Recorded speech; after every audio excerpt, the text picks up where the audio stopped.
If given a choice about staying on the other side or returning to life on Earth, which would you do? This next near-death experience comes from a woman who faced this exact choice after having a heart attack.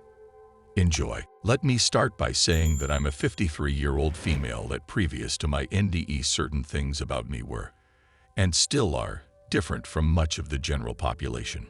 I found from my own research that these things may have to do with my blood type, which is O negative. The things that were and still are different: lower than normal heart rate and body temperature, psychic, ESP, and empathic abilities.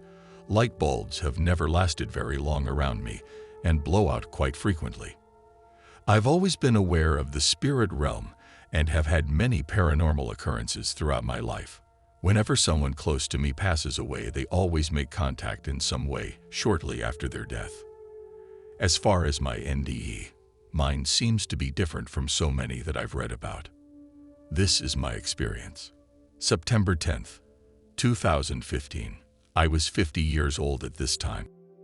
Let me start this by saying that I have some compression in my cervical spine that was sometimes affecting my central nervous system and causing vertigo and anxiety.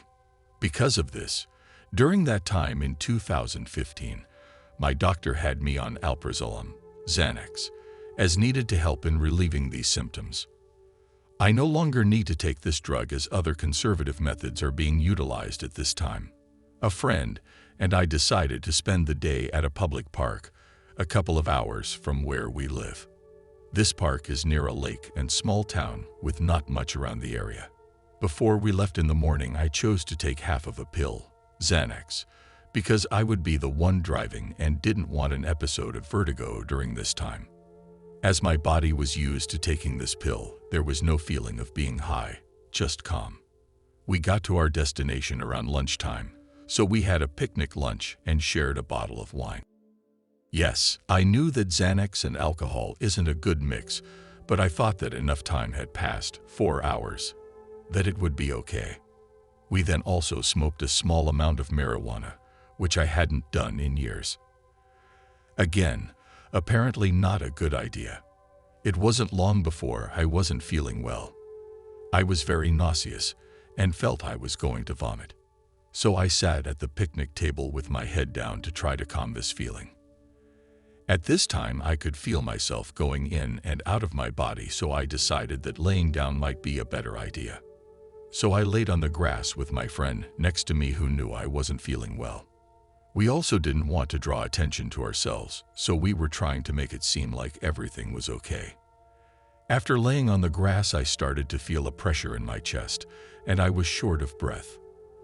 I told my friend that I wasn't going to talk anymore for a little while because it was hard to breathe, and that I was just going to relax and try to feel better. I didn't share with her all that was going on because I figured after some time that I'd feel better, and I didn't want to worry her. The pressure in my chest was getting much worse, and I was very short of breath. I was trying to calm myself because I wanted to believe it was an anxiety attack. Finally, I knew that wasn't the case, and that instead it may be a heart attack happening. I still didn't want to worry my friend, and also realized that because of where we were, even if she were to call an ambulance, that it probably wouldn't matter, as the closest hospital was at least 2 hours away. I started to feel very calm, though the pressure in my chest and shortness of breath were becoming very intense, and I decided to just surrender to that calmness. In the next moment, I was in a very dark area. Blackness surrounded me. I wasn't afraid. Then I felt a presence to the right of me. I also felt that even if I turned in a circle that I'd not see the presence, that it would stay to my right out of my sight. I suddenly felt a connection to all the knowledge that there is in the universe. I realized that I didn't even need to form a question in my mind, because the second I'd start to do that, I'd have the answer. I noticed directly in front of me now was what I can only assume was the veil to the other side, heaven.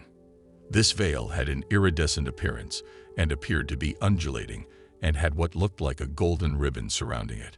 This was when the presence to my right spoke telepathically to me. It let me know that I could go through if I chose, but that if I did, that I couldn't come back. Then, looking into this veil, I started to see a pinprick of light far in the distance that was getting bigger. I assumed that the light getting bigger was going to form a tunnel, but I don't know that for sure. At this time, I felt slightly afraid because I wasn't exactly sure of what the light was that I was seeing. Part of me very much wanted to go through the veil because of curiosity, and the other half of me apparently wasn't ready to do it permanently, so I made it known that I wanted to come back. Almost immediately, I was back in my body. Many times since this experience, I wish I had waited to see what the light would have become, and if I'd have experienced the overwhelming joy, love, and peace that I've since read that so many have experienced. I also assumed that if I had, that I wouldn't have come back, since it appears to have been my choice either way. I also find myself questioning as to why I wasn't told, "It's not your time, you have to go back," like so many, if not most, have heard. Again, I can only guess, but I feel that I must have already accomplished my reasons for being here, and that I was just granted the extended time that I was originally given. Since being back, I now seem to be allergic to many things, have a sensitivity to light, and seem as if I straddle both worlds. As if I have a foot on both sides much more than before. I also, though I've not yet done it, feel a calling to work with hospice patients. I also recently have been researching and trying to find more NDEs similar to my own.